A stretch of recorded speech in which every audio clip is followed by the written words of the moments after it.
এদিকে স্মিথসোনিয়ান মিউজিয়ামে আমেরিকার ইতিহাস উপস্থাপন নিয়ে হাউস ওভারসাইট সাব কমিটির শুনানিতে রিপাবলিকান ও ডেমোক্রেটদের মধ্যে তীব্র বিতর্ক হয়েছে। রিপাবলিকান কংগ্রেস সদস্য টিম বার্চেট, ন্যান্সি মেইস ও লরেন বোবার্ট অভিযোগ করেন, জাতীয় ইতিহাসের পরিবর্তে বামপন্থী মতাদর্শ প্রচার করছে স্মিথসোনিয়ান। হিলসডেল কলেজের ডিন ম্যাথিউ স্পল্ডিং ও একই অভিযোগ তোলেন।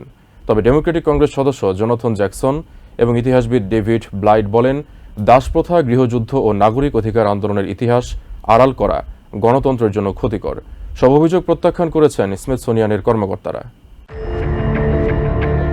আমেরিকার ইতিহাসের সত্য উপস্থাপনা নাকি রাজনৈতিক পক্ষপাত এ নিয়ে হাউস ওভারসাইট সাব কমিটিতে মঙ্গলবার অনুষ্ঠিত হয়েছে স্মিথসোনিয়ান ইনস্টিটিউশনের কার্যক্রমের উপর বিশেষ শুনানি।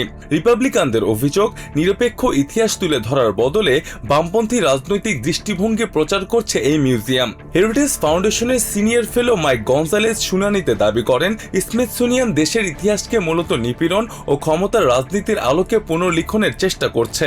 হিলসডেল কলেজের ডিন ম্যাথিউ স্পল্ডিং বলেন, মিউজিয়ামটি প্রাতিষ্ঠানিক দখলের শিকার হয়েছে। তার মতে, করদাতাদের অর্থে পরিচালিত প্রতিষ্ঠানের কাজ জাতীয় ইতিহাস সত্যনিষ্ঠভাবে তুলে ধরা। তবে এসব সমালোচনার কড়া জবাব দেন ইয়েল বিশ্ববিদ্যালয়ের অধ্যাপক ডেভিড ব্লাইট। তিনি বলেন, দাসত্ব বিলোপ ও গৃহযুদ্ধের মতো জটিল ইতিহাসকে অস্বীকার করার সুযোগ নেই। অভিযোগ প্রত্যাখ্যান করে ন্যাশনাল মিউজিয়াম অফ আমেরিকান হিস্ট্রির ডিরেক্টর অ্যান্থিয়া হার্টিগ জানান, গবেষণা ও নিরপেক্ষতার নীতিতেই পরিচালিত হচ্ছে তাদের প্রতিষ্ঠান।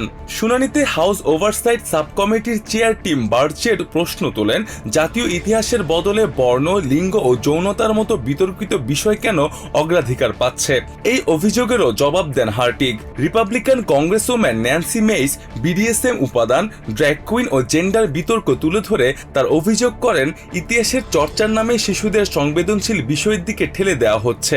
করদাতাদের অর্থ দিয়ে ইতিহাসকে বর্ণবাদ ও অপরাধবোধের বয়ানে রূপ দেওয়ার অভিযোগ আনেন কংগ্রেসম্যান লরেন বোবার্ট। জবাবে হার্টিগ বলেন, দেশকে ছোট করা নয়, বরং 1776 সালের পর থেকে দেশের প্রতিষ্ঠা ও নাগরিক অধিকারের পূর্ণাঙ্গ ইতিহাস তুলে ধরাই তাদের লক্ষ্য। অন্যদিকে Democratic congressman Jonathan Jackson Trump প্রশাসনের নীতি নিয়ে প্রশ্ন তুলে বলেন, সত্য ইতিহাস ঢেকে রাখার চেষ্টা চলছে। ইতিহাস মোছার পরিণতি ভয়াবহ উল্লেখ করে অধ্যাপক ডেভিড ব্লাইট বলেন, সত্য লুকিয়ে কোনো জাতি সামনে এগোতে পারে না। Mostafa Ashik Kenabir, TVN24 news desk.